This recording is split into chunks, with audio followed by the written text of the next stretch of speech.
Now with a report on media violence and kids. Here's our reporter, Laura Windsor. By the time a child is 18, they have been exposed to over 200,000 acts of violence, mostly from TV viewing.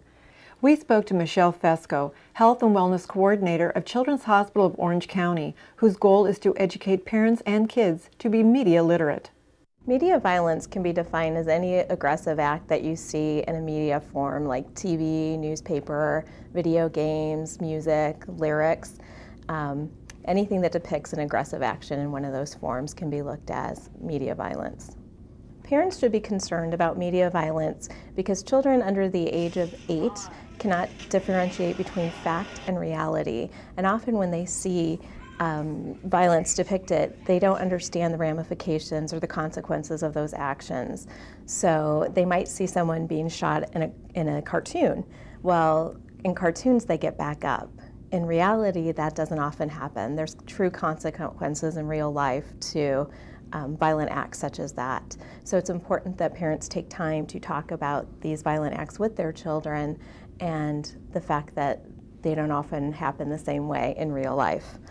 What we are seeing is that kids spend more time in front of the television. We are seeing it used more as a babysitter. There's also more violence depicted on Saturday morning cartoons than there is during primetime hours. So it also sells, violence sells, and the more that we're exposed to it, the more we crave it, the more we need it for entertainment value. Developmentally, as young as 2, parts of the brain that are exposed to violence are not developed in the same way. So children don't learn the same coping mechanisms when they continue to see violent acts. The area of the brain, the amygdala, is stimulated and they have more of an emotional response to things as opposed to having more of a logical response to something. They also don't learn that self-control as well. They learn to act out their feelings more aggressively because that's how they've learned, that's what they've seen.